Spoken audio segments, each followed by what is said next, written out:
Hi, this is Marilyn. Welcome to KK's Quilt Studio. Valentine's Day is soon to be upon us, and I've been playing around with a lot of things. I played around with some freestanding lace for the Art and Stitch Plus users. This is going to be a little bit for both sides of the house, Art and Stitch Base and Art and Stitch Plus. We're going to talk a little bit about both, but we're going to start with doing some freestanding lace. So, you know, I brought in a shape from my library. We've talked about our shapes library before, and I'm going to go to my third toolbar, and that is for the people that have Art and Stitch Plus, and there is a tool up here that will quickly make magic lace for you. So all you have to do is click on this. There's lots of settings. You can play around with them as before. Get a straight grid or a curve. Be sure to click apply, and things change around. You can go in and add a design, change the thickness. There's a fill stitch that lays here along the edge under a satin stitch that goes over along the edge, securing all your stitching. And you would stitch this out on your machine, embroidery machine, on water-soluble stabilizer. So that's basically how quick and easy it is to create freestanding lace. Now we wanted to dress up this design because, of course, this looks a little bit plain. So this is what I came up with. I added some doodling to it, some swirls, and I don't know if it's a snowflake or a flower, a different design. Did some basic circles designed on a path, a few more little swirls, and of course a loop at the top to hang my freestanding lace. And all you have to do is sew this out. But kind of the subject, more or less, of this video is about bringing in these external elements, which you can add to Art and Stitch Plus or Art and Stitch Base quilting projects. So this is another heart that I played around with and brought in some more of those elements, little squirrels and twigs or branches, flowers, and again, shapes that get smaller as we go down. So it's kind of fun to play around with. This one, I changed the background fill to a motif stitch. I'm going to play around with that, stitching it out. So I was kind of doing this one from scratch rather than using the quick start tool, but you can do either or. So this one, I use my magic square and my magic circle. Now you could change. The next holiday we have coming up is, of course, St. Patrick's Day in March. So I got a shamrock shape, a little 4-leaf clover using my magic square, or use your magic circle, and it's just a different orientation of the heart. You see I have this one. They're all kind of leaning in on each other. These are a little bit, this one's a little bit different. So it's up to you. Change the color, of course, to green, and you've got a shamrock. So you go from Valentine's Day to St. Patrick's Day. So back to this. I want to talk a little bit more about that hatch fill or the fill inside. If we go to sequence view and click on that fill, and then let's go to properties, and you'll see that's a straight hatch fill. We can change that to a diagonal hatch or hatch lines. All the same, I'm going to leave it as it is right now.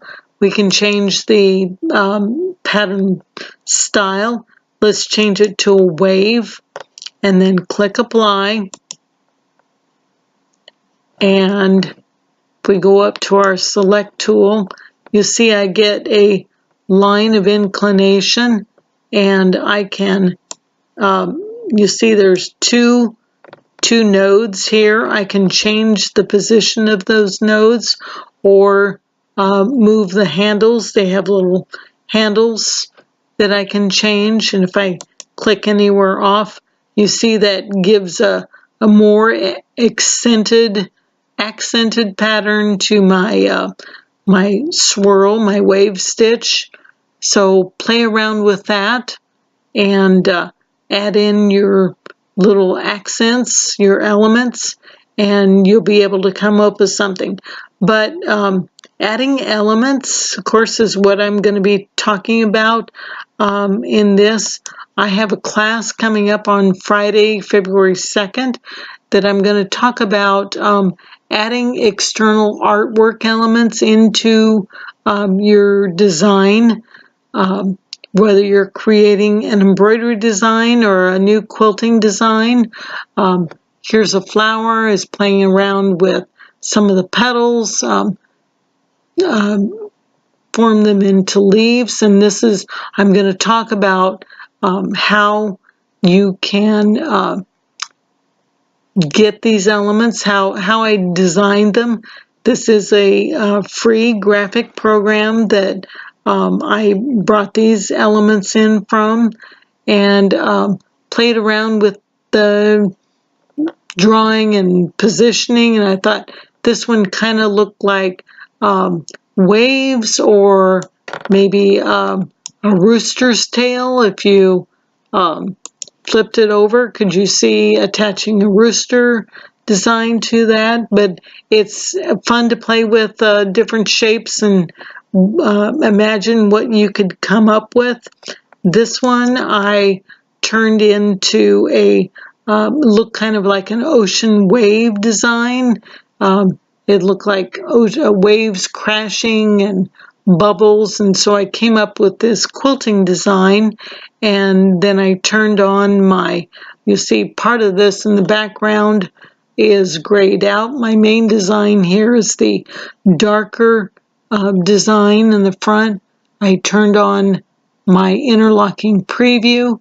You can also access this tool from the view menu, and you can change the preview options, how you want them to interact.